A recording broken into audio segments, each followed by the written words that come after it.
Roots Marty Majra. We are a digital platform looking at issues from the point of marginalized in India. But world over, there was a trend against the marginalized. In fact, a pro right wing movement, which Americans during the last presidential elections somewhat changed. And this year also, I think that the trend is going to continue. That's the indication. To discuss the American presidential elections and how the world over, the movement against the extreme right-wing takeover in various countries is being stalled, by the most developed country in the world, which is USA. We have with us Jayan Cherian, my friend and a filmmaker from New York. He is an American citizen and a registered Democrat, as he says. Jayan, welcome. And tell us, what is the significance of these elections in US? Because the way it's being played around now with Kamala Harris coming in, of course, she's half Indian. I have her own uncle was a friend. He's retired and in Delhi. I hope he's still in Delhi, and I'm sure he'll be glad to come to Washington for the swearing in if she gets elected. So, what is it in store for the people across the world? Because after the last election of Biden in US as president, you can see that the shift of politics across the world towards the left a little. I'm not saying it is a communist or this thing. Left-wing politics. Whether it is in the UK, in other Brazil, all of it.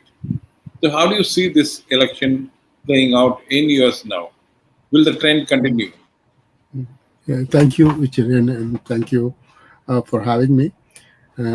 Being said that this right-wing surge and the left-wing resistance, or the left-wing coming back in all over the countries where, as you mentioned, in UK or in Latin America, generally, but in American context, this election is kind of very significant election.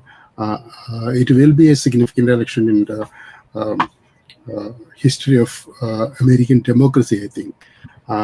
Is once the Trump is actually, while Biden was there, he was the leading ailing candidate, and there's actually everybody was, especially a left-wing liberal pro-democracy people. The constituency was very much lethargic and very much disinterested in this election. But once Biden was withdrew and Kamala Harris take up within a couple of weeks the entire the Democratic constituency, like wake up and rejuvenated itself.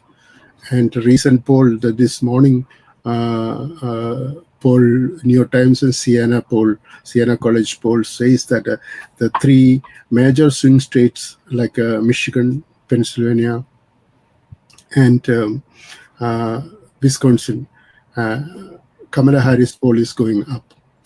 And this is, as you said it, of course, the left-wing policies and the left-wing people, not the democratic left-wing people, getting a high ground in this election, as it seems. But at the same time, when we're talking about the marginalized people and the marginalized, who is the marginalized? That's the question also coming from. If you're looking at the so-called Trump constituency, is the Middle America, especially white, working class, poor people. They're traditionally marginalized within America.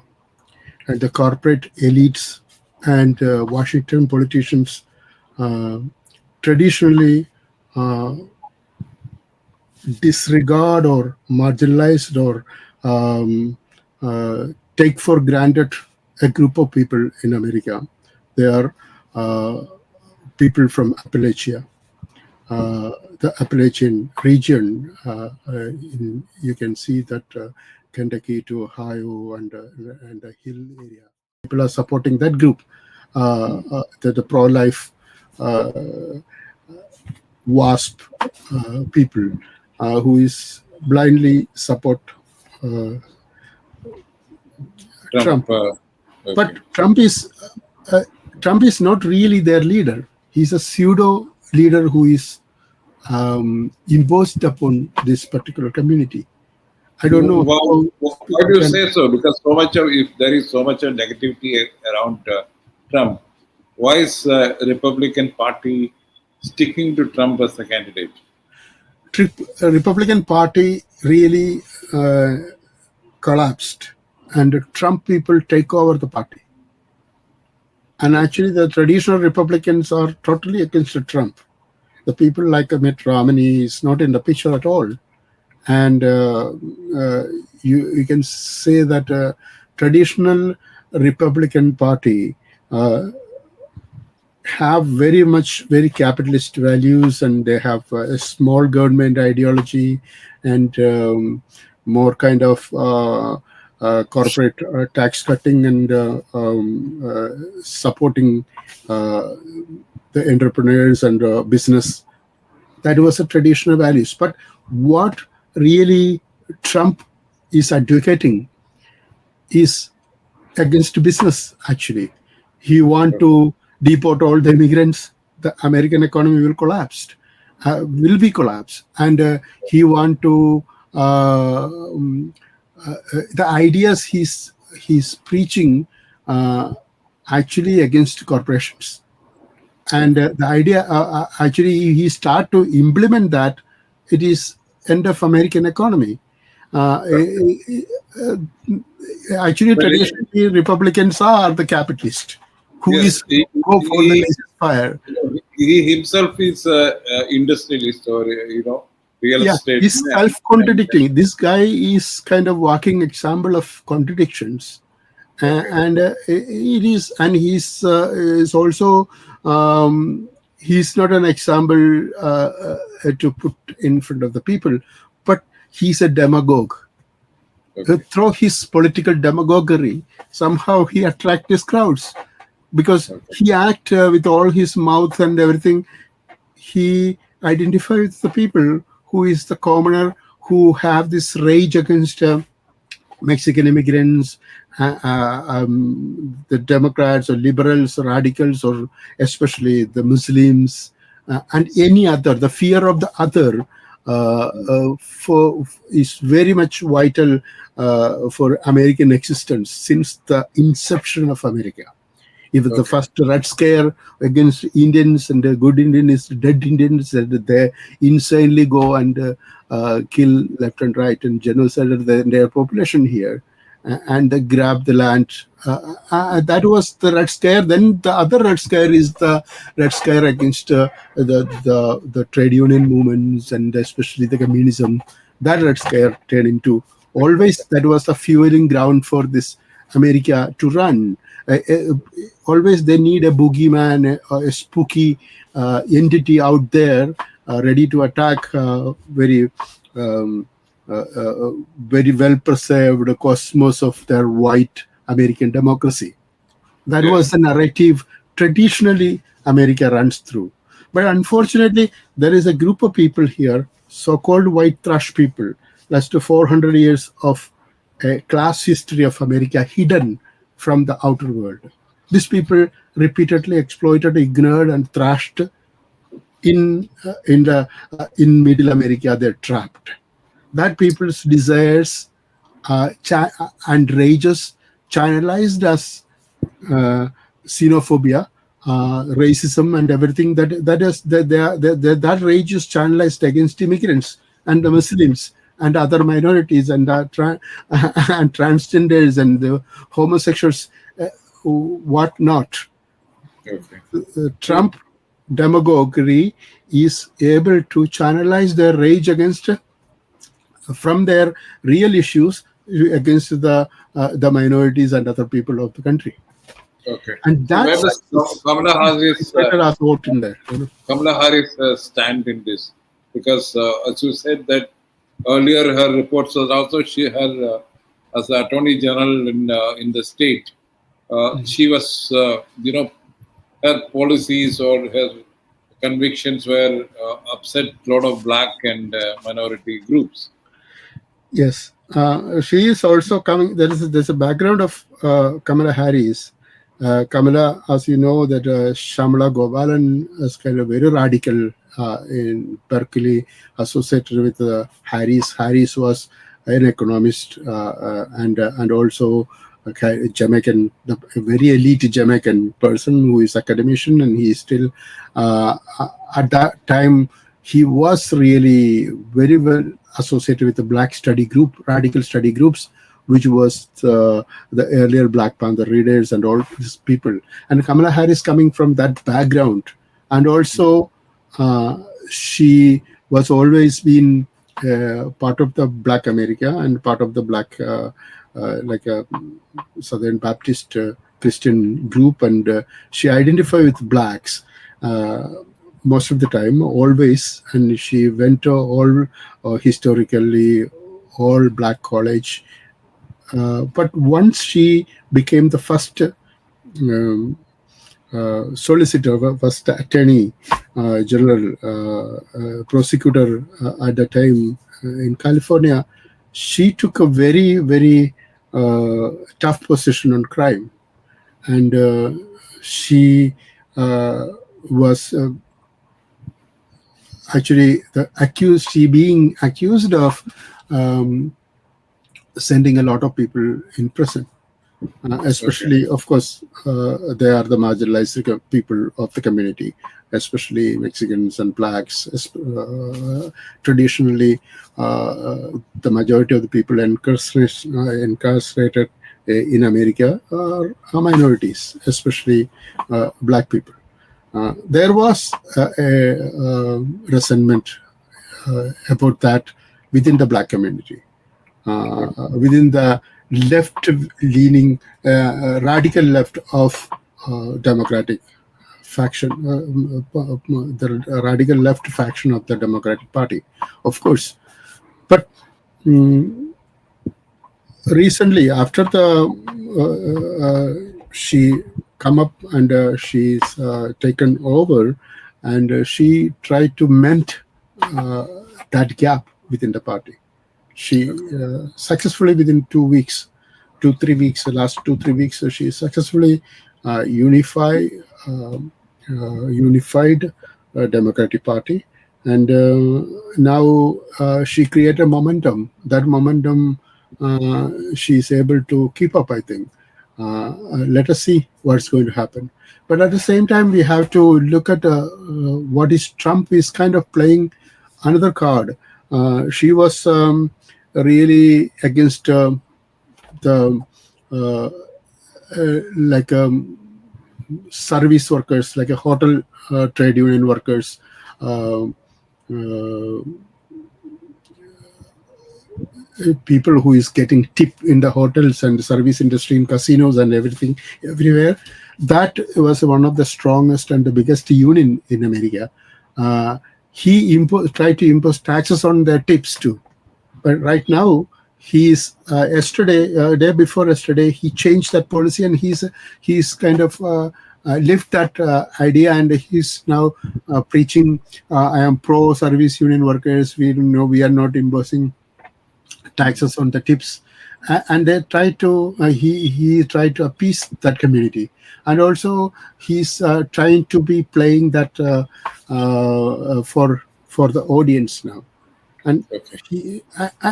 one thing is sure, there will be very tough election. This is going to be very tough election, and it's going to be very close election, and we cannot dismiss the other factors of the Christendom, especially the pro-life people.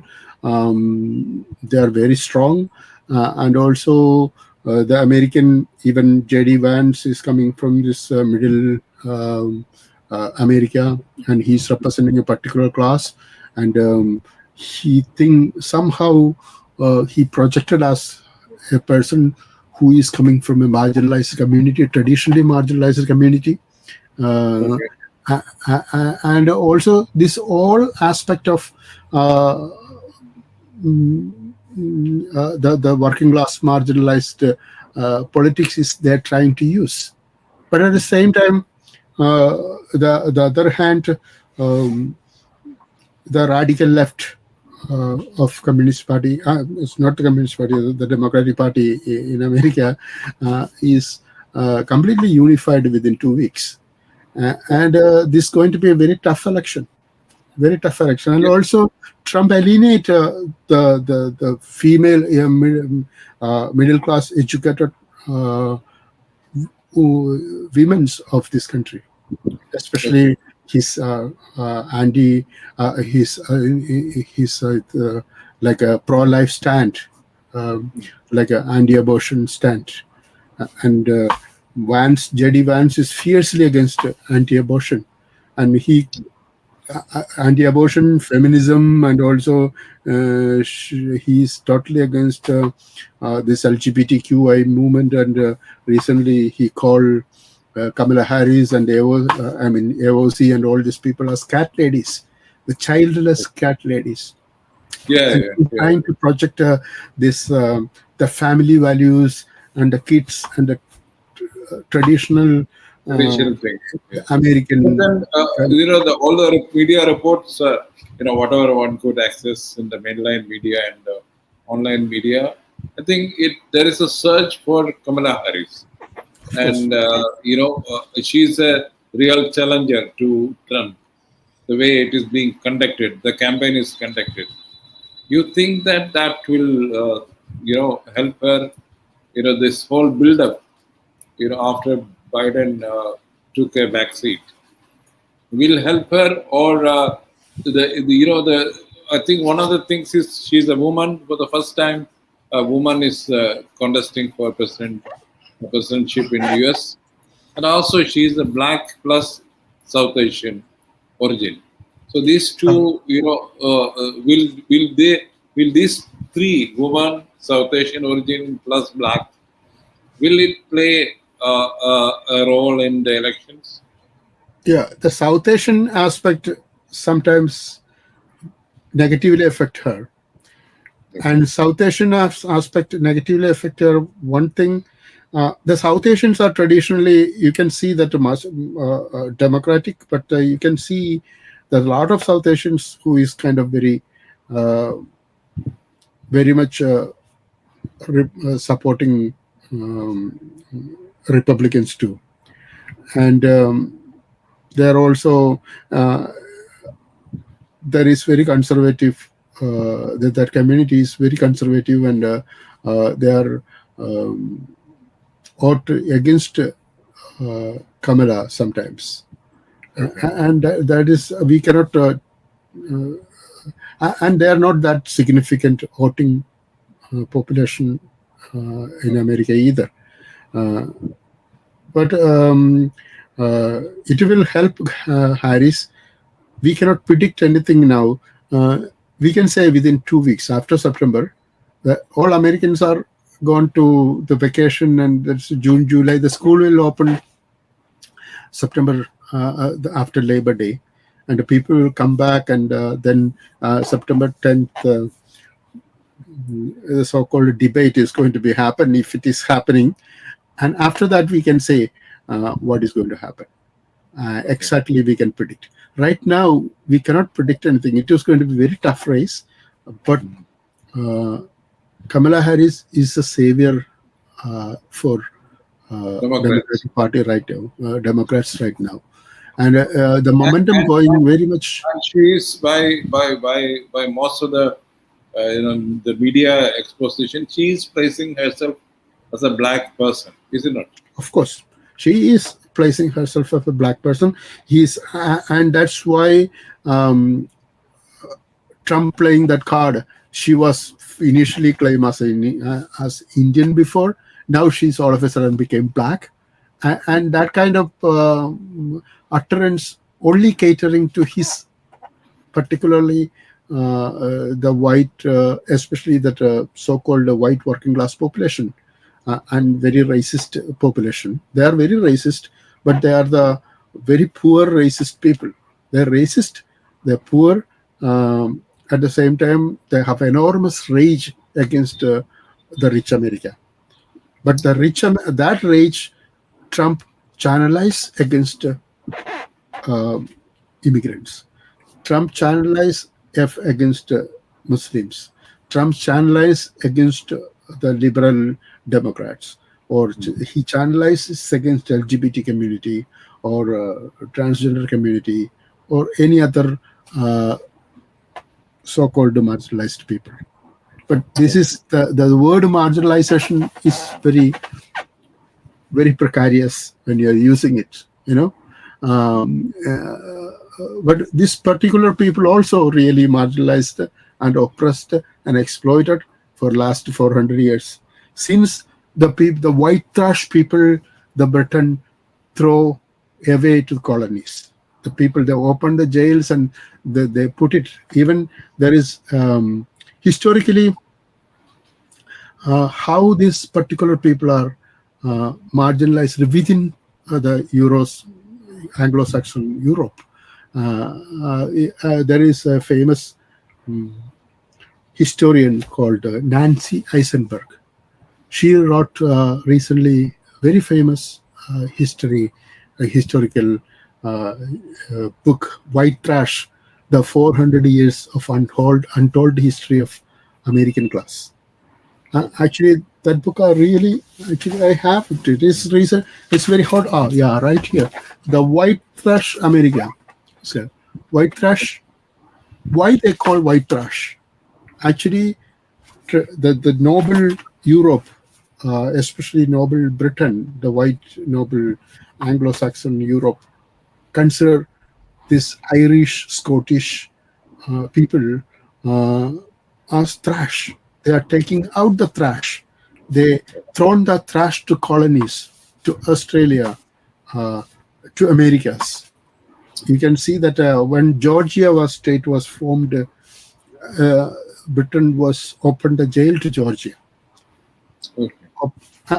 That people, really historically marginalized and oppressed, and really poor people who was uneducated and struggling people. JD once claims he's coming from that community, and everybody claims that bit of that, but that particular people being manipulated.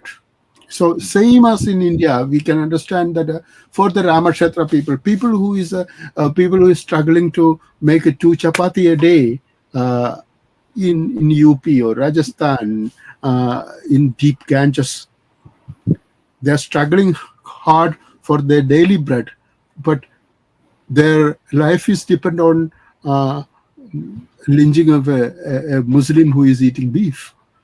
So anyway, At the same time, we are coming back I think we must get back with the chat in September when the situation is more clearer, and hope Kamala Harris has her And way. also, there is a significant thing. The Kamala Harris always break these glass ceilings, being first South Asian senator, South Asian Indian black senator, who is and a female attorney general, and she's also she have a habit of breaking this glass seal, and also being first female president.